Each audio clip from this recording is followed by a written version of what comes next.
Well, good afternoon, ladies and gentlemen. Here we are, starting our session. Oh, good. Applause. Wonderful. Let's see. All right. So what we're going to do is talk about individual rights, and I've got an awful lot of material on here. So we're just going to zoom on through it, baby. And if you miss something, you can wait 8 months for this to come out and watch it, or you can ask me later. I've also got copies of 5 of my titles available for purchase, and I want you to purchase them only on their merits, not because I am telling you that we're expecting our 4th child in February and we're going to need some extra cash. That's irrelevant, okay? Just on their merits, I want you to consider purchasing them. So I guess those of you who are here with me today have got this outline, and I think it's on pink sheets, so we're going to get in touch with our feminine side, start looking at this outline. And so if you have the outline, it's easier to follow along. That's why I make them. So first, before we talk about rights, we've got to define what the term means. What exactly is a right? There are a great many definitions of rights, but one that I like and that others in this sort of tradition like comes from a guy who's still alive, Father James Sadowski, who was a professor of business ethics at Fordham for many years, one of the few non-commie professors of business ethics, by the way.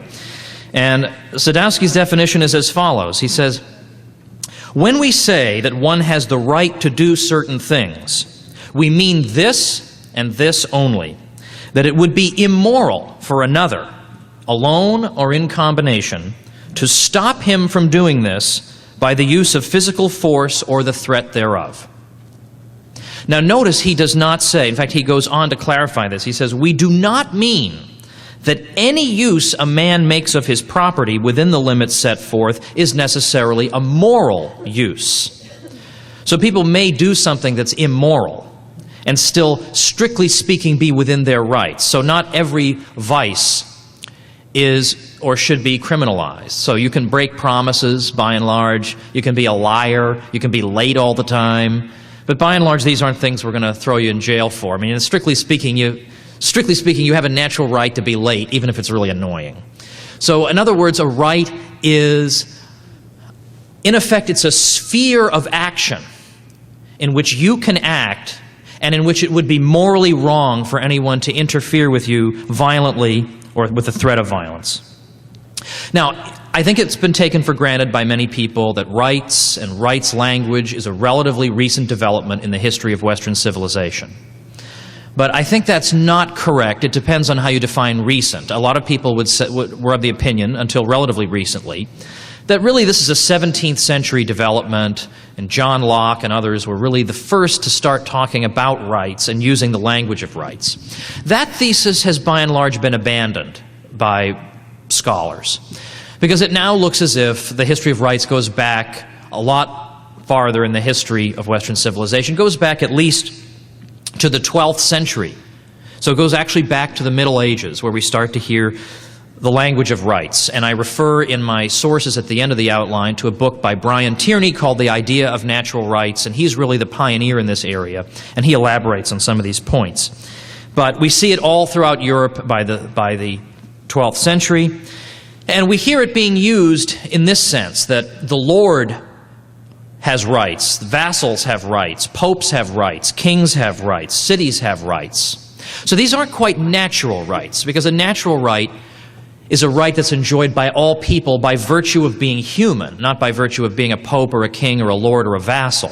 So these aren't natural rights, but nevertheless, the language of rights permeates European society by this time. And even though they're not quite natural rights yet, once you start talking about rights, there's a certain internal dynamic to them that is going to lead us down the path to natural rights. And just to give you one example, medieval cities were really oases of freedom amidst an otherwise social system of stagnation, such that the various cities of medieval Europe did enjoy certain rights vis-a-vis political authorities. And they would insist on the expansion of these rights over time. And one of the rights the cities typically enjoyed was that if you lived in a city for a year and a day, undetected, you were free of all servile obligations. So if a serf managed to flee and live in a city for a year and a day, nobody could come and try and take him away. That was one of the rights of the cities, that we can protect these people. So there was a case, for example, when the Count of Flanders happened to be in a nearby city, and he spotted one of his old serfs who had lived there longer than a year and a day, and he and his goons tried to snatch him out, and the townspeople drove them out and protected this former serf, because they were protecting what was understood to be a traditional right of the cities. So where does natural rights come from? Well, in 1140, we get something called the Decretum of Gratian. Gratian was a canon lawyer. He's interested in the law of the church. And what he's doing for the first time in 1140 is bringing together church law into one single compendium. Up to that point, church law had been a very scattered affair. There had been papal statements, ecumenical councils, local councils, biblical verses, penitentials, and they'd never actually been brought together and systematized into a coherent whole. So Gratian brings a lot of these sources together and publishes the Decretum. But when you look through this Decretum, naturally, if you're bringing together information from many sources, you may find contradictions, you may find duplications, whatever. And so there was an attempt to refine Gratian's collection by means of various commentaries and glosses on it. And when the commentators went through the Decretum, one thing they found was the repeated use of a term, jus naturale, which might variably be rendered as natural law or perhaps even an early form of natural right. And they went and they listed all the different ways in which this term had been used historically. But when they made that list, they added another meaning that you actually don't find in the ancient sources. The commentators on Gratian more or less invented it.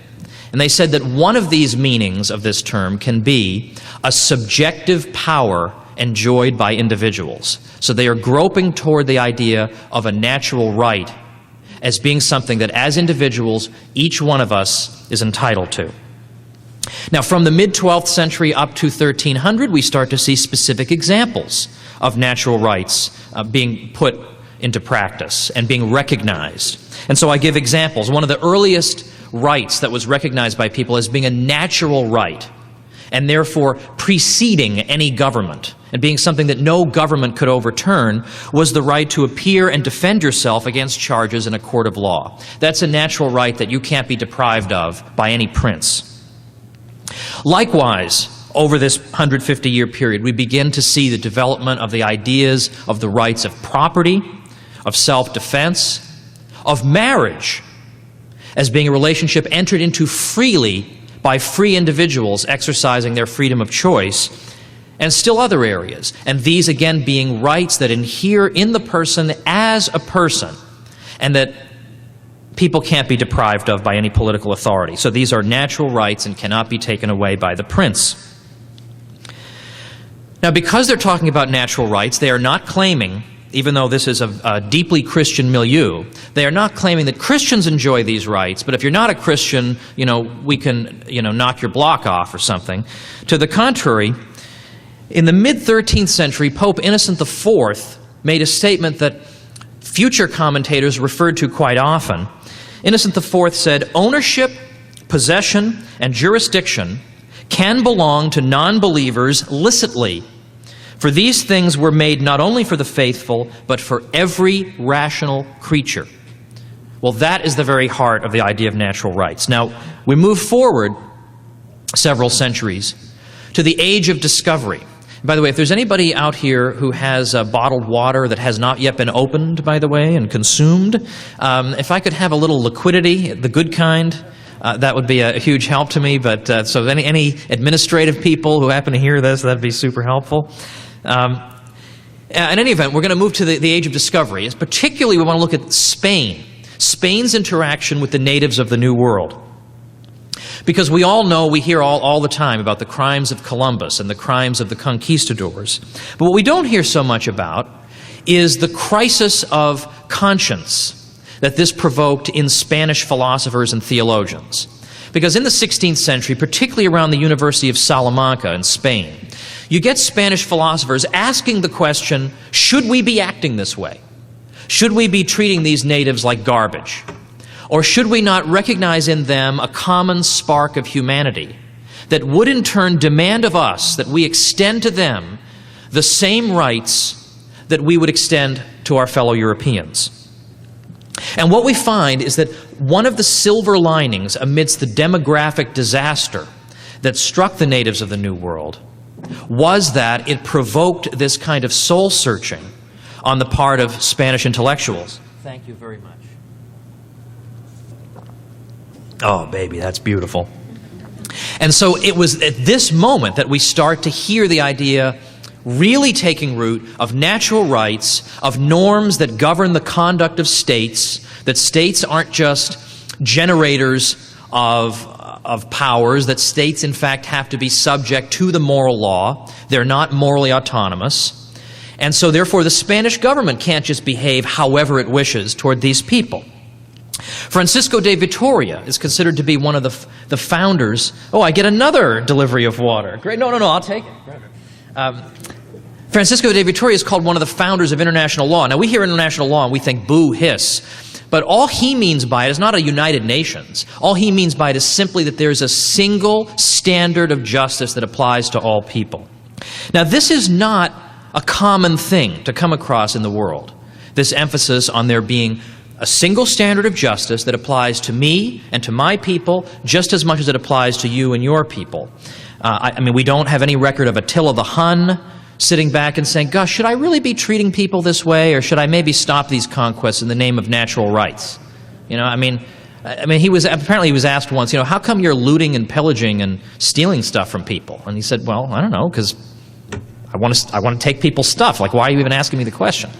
Or likewise, the Harvard historian Samuel Eliot Morison points out that a number of the North American tribes, Indian tribes, they had the same word for the people as they had for members of our tribe, and the same word for enemy or son of the she-dog or whatever they would apply to members of other tribes. Now, if you're going to think in that way, you're never going to reach a level at which you can make a universal statement about universally applicable natural rights. So this is a rarity in the history of the world.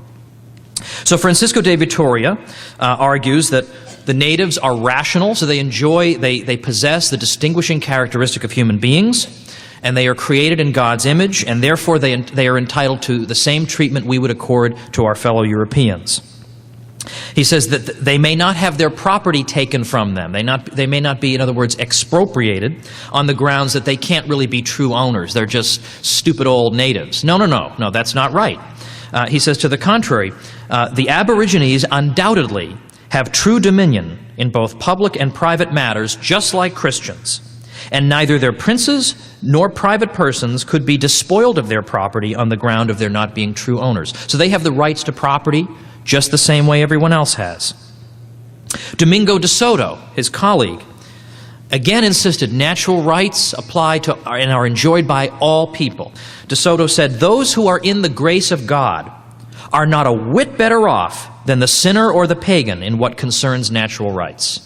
So this is by and large the opposite of what people think Christians believe. You know, we Christians get to do things and we get to kill everybody else. That's really not what the mature late scholastics of 16th century University of Salamanca are saying. And they conclude, moreover, that the natural law, as St. Paul says in the Bible, is written on the human heart. We have a sense of what's right and wrong. We kind of know instinctively what's right and wrong. Sometimes this sense needs to be refined or to some degree corrected, but we have a basic sense of right and wrong. And because we all possess this, and this is something that brutes do not possess, you know, an aardvark doesn't have an internal sense of moral right and wrong, but human beings do, this therefore links us all in a kind of sublime mystical equality, because we all possess this ability to reflect on our actions in light of universal principles written on our hearts. This is something that belongs only to Homo sapiens, not to anyone else. And on these grounds, again, this basis of equality and this idea that human beings enjoy a special dignity for this reason, and because they enjoy rationality, they have a certain equality that therefore means that no one of us has any innate particular power to exercise arbitrary power over anybody else. We all have a certain equality on these grounds. Now, a figure people have heard of more, I think, than Francisco de Vitoria or Domingo de Soto is, of course, John Locke, the 17th century, by and large, figure who died in 1704. John Locke, of course, is deeply influential and very much influences Thomas Jefferson with the Declaration of Independence, naturally. And he's going to talk about natural rights deriving from the idea of self-ownership, the idea that you own yourself. Now, that's not an idea that Locke invented. From what I can see, the first figure to actually talk about this idea of a right of self-ownership is a 13th century scholastic philosopher named Henry of Ghent. And I think he died around 1293. So this long precedes John Locke. But Locke really gives a lot of meat to the idea. And I know when people hear self-ownership, some people feel funny about this. How could you really own yourself? And first of all, we have to understand what's meant by ownership in this case. All that's meant by ownership is range of control. So who has the best moral claim to exercise a range of control over your physical body? Who has a better claim than you yourself? Okay? And then even if we want to get really graphic about it, suppose I actually want to donate a kidney to save my daughter or something. I would have the moral claim to do that.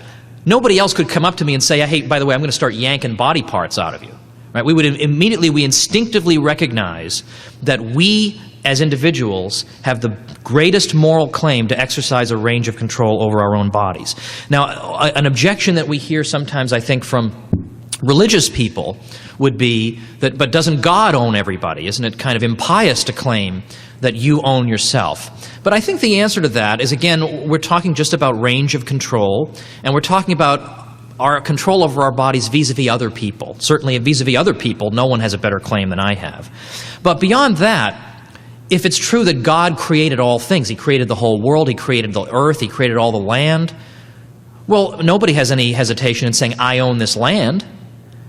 But no one comes up to him and says, now wait a minute, God owns the land. You have no right to have a deed to this land. So I think if you were to make that argument, it would abolish all ownership. So I think that's not really a concern. Now, self-ownership is a Lockean principle, and what follows from that is the right of private property.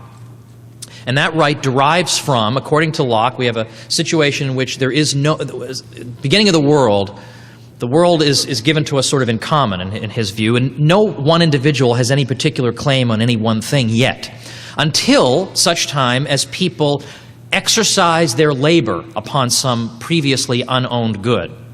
So I cultivate some soil, I pick some berries, whatever. I mix my labor with the fruits of the earth, and that becomes an extension of me. It becomes an extension of my self-ownership. I then have domain over those things that I've mixed my labor with. And then after I mix my labor with them, I can sell them. So the next person doesn't have to constantly be mixing his labor. We're talking only about previously unowned things. Once they come into ownership by means of my mixing my labor with them, then I can transfer them to other people by means of gifts, will bequests, or sale. And this is how we come to own things.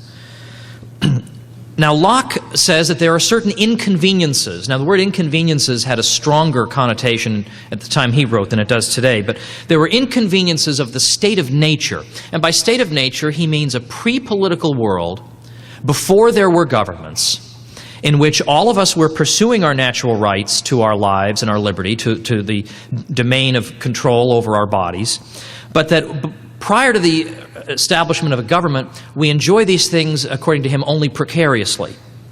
And you don't need to dwell on this, but I'll just say very quickly, for example, in the state of nature, there's no body of universally recognized law we can appeal to.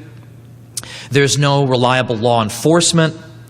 And thirdly, we have the problem of people being very bad judges in their own cases. People are going to tend to side with themselves if a case of conflict should arise. So according to Locke, we need to remedy these deficiencies by means of civil government, and we therefore delegate to that civil government some portion of the rights we would enjoy completely in the state of nature. We delegate some of these, for example, perhaps some of our self-defense, like, for example, judicial services. We would delegate that to governments. And so governments would be there to perform just night watchman services, simply to protect rights of property and right to life, and that would be it. And if they try to exercise powers beyond these that are strictly necessary for these purposes, then the people would have the power to abolish that government, because then that government would be interfering with rather than protecting their rights. Now, a much more recent figure, and I know how fast this is. This is super fast, but that's what an intro is, baby. And then it makes you want to read more, because I know that's what we all need in this room. We're saying, man, oh man, I wish I had something to read, you know? Well, the next guy I want to talk about is much more recent. He died only very recently. Robert Nozick was a Harvard philosopher. What's very significant about him is that his book, Anarchy, State, and Utopia, from 1974, it's a very rare case of a professional philosopher who's very respected at a top university taking liberty arguments seriously. And that's what he does in this book. And he argues for a minimal state that exists for the provision of rights protection services, but no other. That's what the state is confined to. Now, he was criticized in an article called Libertarianism Without Foundations because he doesn't give an express account of how people come to enjoy rights or what the source of people's rights might be. He doesn't talk about this expressly in the book. So he was criticized for this. Well, you're just arbitrarily making assertions. But his defense to this, undoubtedly, would be that in this book he is making an appeal to principles that everybody would take for granted. There's no obvious need to belabor the point by giving you a 30-chapter explanation of why slavery is wrong. So I think I could, I've already got a pretty big book here in Anarchy, State, and Utopia. I assume I can take for granted that people are against slavery. I'm going to assume that they already know slavery is bad. So if I then turn around and say, hey, this thing is just like slavery, people will understand that this thing is bad. Or conversely, any form of forced labor. Again, he's assuming that the general run of mankind takes for granted that forced labor is morally wrong. So if he can show that something that the government does is just like forced labor, then likewise we can say that that's morally wrong, without having to go into a lengthy exposition of why forced labor is wrong. This is a moral intuition most people already hold. And so this is right out of his book. He says, and this is Roman numeral 4, part C, he says, taking the earnings of n hours labor is like taking n hours from the person. It is like forcing the person to work n hours for another's purpose. And that's why he argued that an income tax was on a par with forced labor. Because how is it conceptually different?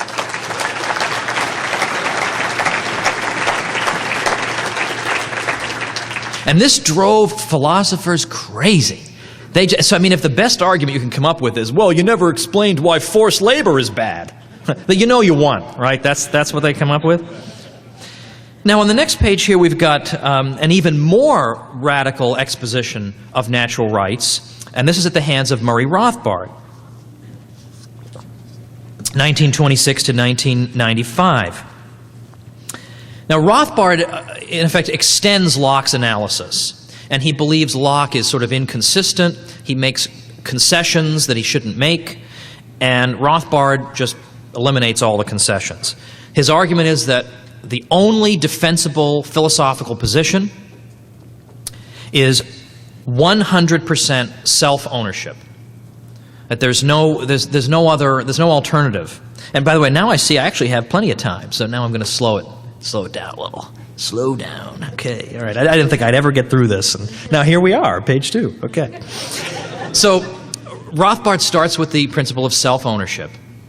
And he derives that in part indirectly by considering what would the alternatives be to 100% self-ownership. What other possible systems could there be? And if I can show that those systems either don't work or lead to absurdities or fail to answer the question as posed, then we're left with the only alternative, which would be 100% self-ownership. So he offers in his book, The Ethics of Liberty, 1982 or 3, he offers 3 possible alternatives. I think it's 82. He says, first of all, and this is just in a footnote, he says, suppose we had a system in which nobody owns anybody. Nobody owns himself or anybody else. What would be the result of a system like that? Well, again, if we consider the meaning of ownership in this sense as being exercising a range of control, well, then in that case, if nobody owns anybody, including himself, nobody could eat, nobody could breathe, because no one would have legitimate range of control over his own body. No one would have the permission, in effect, to do anything. So everybody would be dead. So this can't be right. The idea that no one should have range of control over anyone, including himself, can't possibly work. Secondly, everybody owns everyone, or maybe slightly more accurate, everybody owns a portion of everyone else. This would be a possible sort of communism of bodies.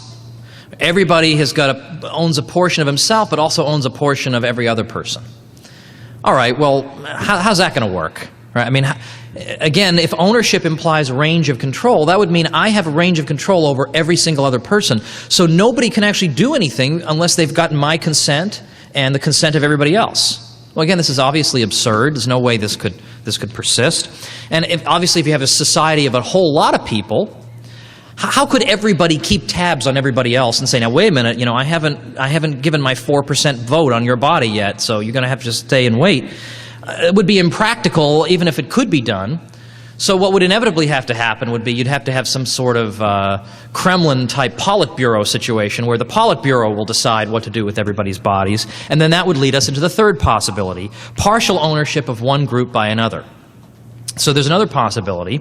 Let's suppose we have a situation in which one group of people they all own themselves, but they also own another group of people in the society. Well, Rothbard has a couple arguments against this, but one of them is this fails to answer what it is we're searching for. We're searching for a universal ethic for man, for mankind, that would apply to man qua man. Now, if you're going to say that, well, the correct ethic would be that people with red hair get to dominate people with black hair, that's not an ethic for man. That's an ethic for one group of people. We're looking for a universal standard that would apply to everybody. So this doesn't even meet the definition of what we're seeking. So this is excluded. So according to Rothbard, the only alternative that's left is self-ownership, is 100% self-ownership of each person by himself.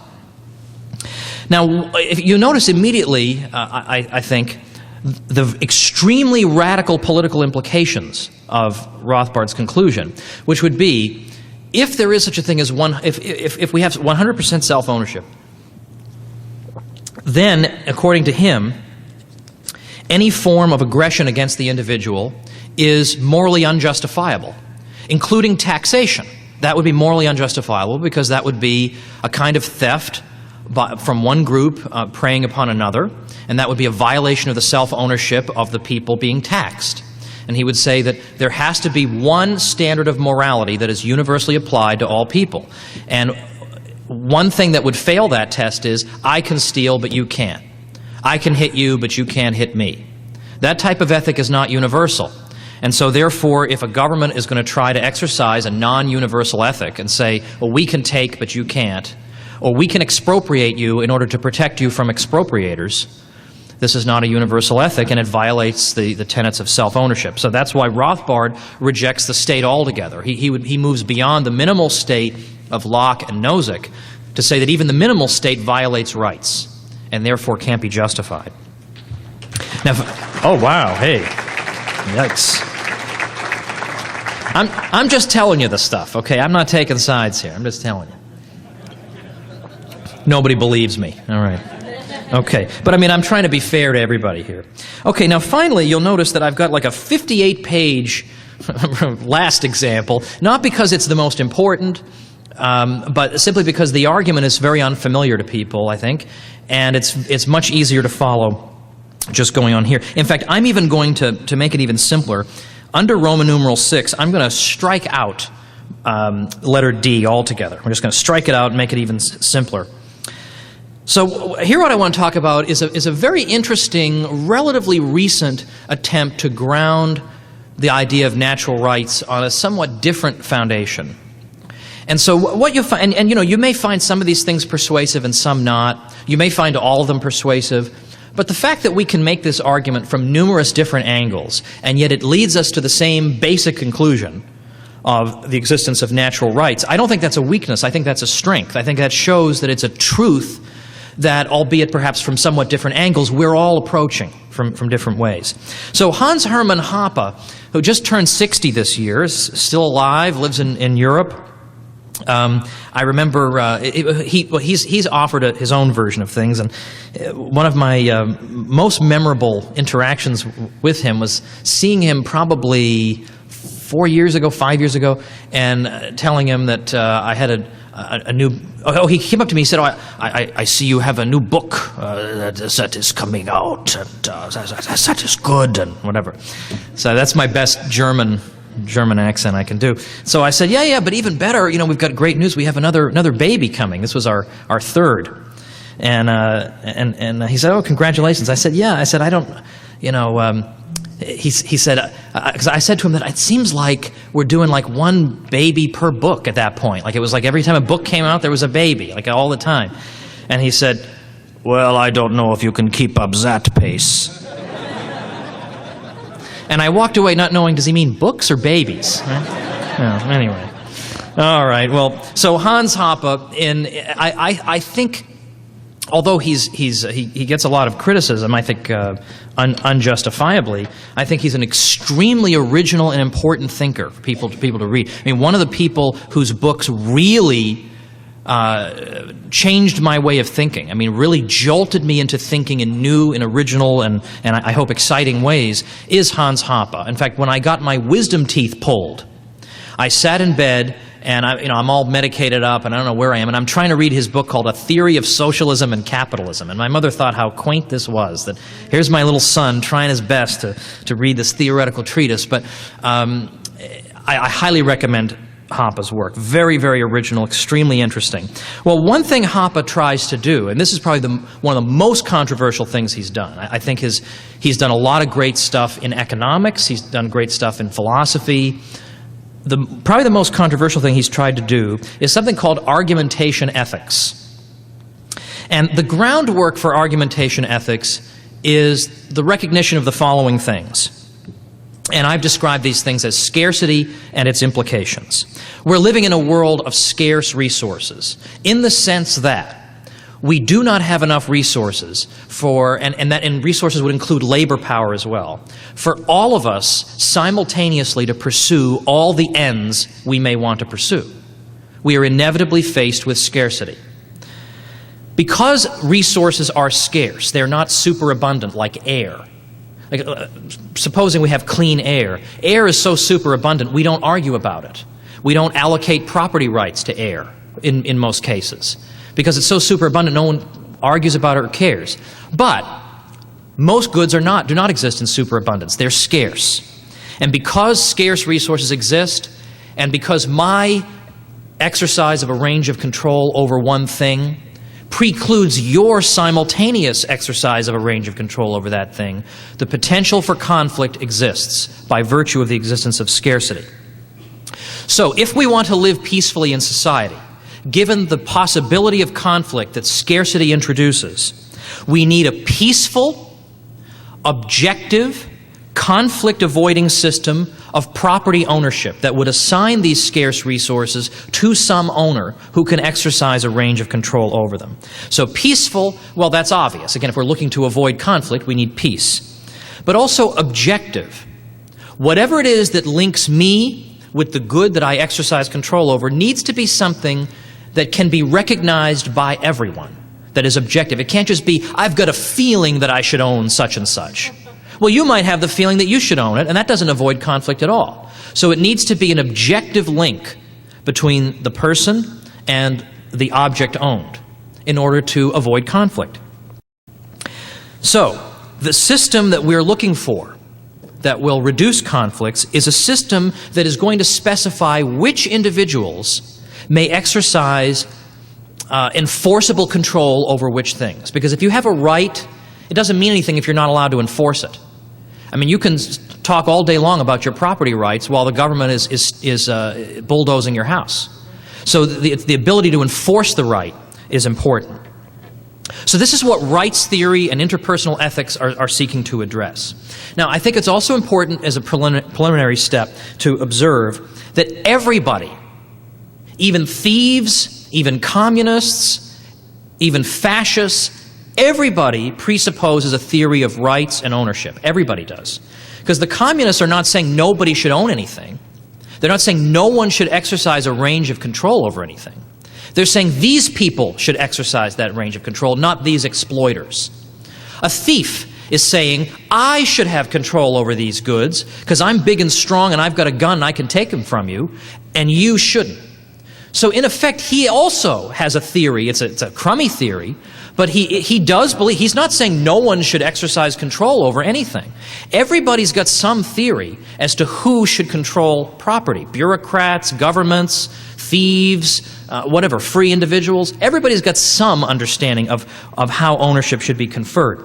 But what's controversial about Hans Hoppe's argumentation ethics is he's arguing that only the libertarian theory of property can actually be rationally justified. You can have a million theories. This is the only one that can be rationally justified in an argument. Now, how does he come to this very sort of shocking conclusion? And by the way, by libertarian theory of rights and ownership, all he means is the idea really that comes from Locke and perhaps purified by Rothbard, the idea that the owner of something is either the first user of the thing, as in the case of a previously unowned good, or the transferee of that good by means of gift or bequest or sale. That's the libertarian theory of rights and property ownership. And he's arguing this is the only one that can be argumentatively justified. Now, according to Hoppe, any type of normative proposition you might want to advance has to be advanced in the course of an argument. We don't come into this world with normative arguments already emblazoned on our brains. We have to hear them. We have to come to understand them, and then using our reason, rationally come to accept them. So we have to engage in the practical activity. We're not disembodied ghosts. We are real human beings who need to learn things in the course of the give and take of discourse, an argument. Now, therefore, Hoppe says that given how important argument is to reaching conclusions, particularly to reaching conclusions about how society should be organized and what rights there are and who can do what, well, if there are norms of argumentation that are presupposed by everyone who engages in argument, then it becomes logically impossible to argue against these norms and be consistent. And according to Hoppe, the only property assignment rules that can be consistently advanced in argumentation, such that you are not contradicting yourself, is the libertarian one. So, for instance, you can't argue that argument is impossible because you're contradicting yourself, right? You're making an argument that you can't argue. Or you couldn't try to reason that reason doesn't exist. Well, you're using reason, right, in the very act of trying to do it. So you're contradicting yourself through your actions. So Hoppe, in effect, is going to say that you cannot, in a non-contradictory way, advance any competing theory of ownership titles. So let's examine this in a little bit more detail here. He says, I think I've covered this, the act of argumentation itself takes certain norms for granted. To argue coherently, one cannot deny the very norms that are presupposed by the participants as being true. So really what Hoppe is saying is that, Hans Hoppe, I'm a libertarian, but really so are you. You just don't realize it. That every time we engage in argument, we're temporarily all being libertarians. Because what we're engaged in is a peaceful attempt to persuade someone of a proposition. It's not an attempt to persuade them by saying, look, I'm going to argue with you for a little while, but if you don't accept what I'm saying, then I'm going to clock you over the head. Well, that's not argumentation by definition. That's a threat. Argumentation is a peaceful, conflict-avoiding way of reaching conclusions. And so when you're engaged in it, you are, in effect, demonstrating your preference for peaceful, conflict-free paths to resolving disputes. And so when you're arguing, you are, in effect, giving voice and giving action to basically this very libertarian way of understanding that I am recognizing your right to control your body and listen to me, and I'm not going to hit you over the head, or otherwise I wouldn't be engaged in argument anymore. And I recognize my ability to exercise control over my body. So we're sort of taking for granted certain norms already as soon as we engage in argument. And we're convincing people through persuasion and with reason and with respect for that person's rational faculties and physical integrity. So what are these norms that are implied in the very act of argumentation? Well, the first such norm, I've already implied a couple, that we favor peaceful rather than violent resolutions of our disputes. But the first norm that he talks about is universalizability. And all that means is that if I'm going to propose a rule that I think people in society should follow, this rule has to be universalizable. That is to say, I need to be able to state the rule in such a way that it would apply universally to all people simultaneously. So, for example, if I were to say, I can hit you, but you can't hit me, that's not a universalizable rule. Because that's actually saying some subset of people, namely me, gets to hit you, but you don't get to hit me. This is not universal, because you're not able to exercise the same power that I'm able to exercise. This is what we would call a particularist rule that singles out an individual or a group of individuals, says we get to do certain things to the rest of you. Well, that's not a universalizable rule, because then that doesn't apply to the rest. So it's not universal, it's particularist. And the reason he argues that, what Hans is going to say here is that argumentation takes for granted the principle that the rules we live by are universalizable. And it takes that for granted because, number one, argumentation is a peaceful, conflict-avoiding activity. It does not involve violence. It involves persuasion only. Therefore, in principle, any argument we offer has to, in principle, be acceptable to all people. Otherwise, there'd be no way we could argue for it rationally. There'd be no way we could rationally expect everybody to accept a particularist norm. I get to hit you, but you don't get to hit me. It's very, very hard to expect people everywhere to accept that in argument. The only way you could get them to accept it is by enslaving them or drugging them or whatever. But under the terms of argumentation, which is a peaceful, non-coerced method of interacting, the only way you could expect somebody to accept a norm, a rule of living that's being proposed, is that it would have to be universalizable. Or if it is particularist, the reason for the particularism would have to be understood to the reason. So, for example, authorized personnel only. That's a particularist rule. But there's an objective reason behind it that all of us can recognize. Like, I don't know what would happen if I went behind there because I don't know how to deal with electronics or something and I'd blow myself up. That's a rational, objective reason we can understand there. But unless there is some rational, universally acknowledgeable reason to justify a particularist rule, you can't. They have to be universalizable. Now, so right away, the universalizability, right away it rules out certain norms. Right away it rules out socialism. I can take from you, you can't take from me. Socialism doesn't even pass the first norm of argumentation. But universalizability is necessary but not sufficient. Because it's also universalizable to say everybody should get drunk on Friday night. People are clapping for that, yeah. But likewise, it's also universalizable to say everyone should be executed for drinking on a Friday night. So universalizability is not sufficient, but it's a beginning. Now let's skip down to letter E. When we are engaged in argumentation, we are acknowledging that we value the ability to use things. First of all, I value the ability to use my own body to engage in the argumentation. I value the ability to use the things that keep me alive, that make it possible for me to be standing here making this argument. Right away, we automatically acknowledge that we value the ability to use things.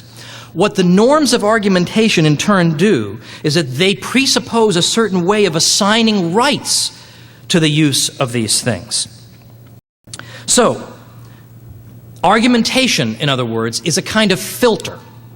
The norms we take for granted when we engage in argumentation filter out certain types of norms right off the bat. So they rule out a norm like, no one may ever use any scarce resources.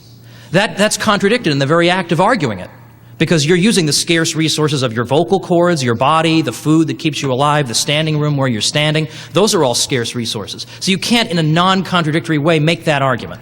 So a norm like that is ruled out by the very norms of argumentation itself. You could say there's a logical factor that's ruled out by argumentation. Contradictions. Trying to argue for a contradiction is ruled out by the norms of argumentation. Because argumentation takes for granted that in a peaceful way you can expect to persuade the whole world, at least in principle. There's no way you can persuade the whole world of a contradiction, because contradictions are untrue. But argumentation also rules out particularistic norms. I can hit you, you can't hit me. Again, the world could not be expected to accept this in argument. So, given, again, that argumentation is a peaceful, conflict-avoiding way of dealing with disagreements, this now leads us to the last part, F, which is libertarian property rights. According to Hoppe, only libertarianism, the libertarian first user, I'm the first one who's mixed my labor with this unowned resource, and then I can transfer it to subsequent owners. Only this norm can be argumentatively justified in discourse because, first, it is an objective link. It's not just I feel like I should own this. This is a link that we can all see. We can all see you mixed your labor with this. Or we can see the receipt you have when you purchase it from the original person who mixed his labor with it. This is an objective link that is available universally for observation by the whole world, and therefore is one of the first steps in facilitating peaceful social interaction.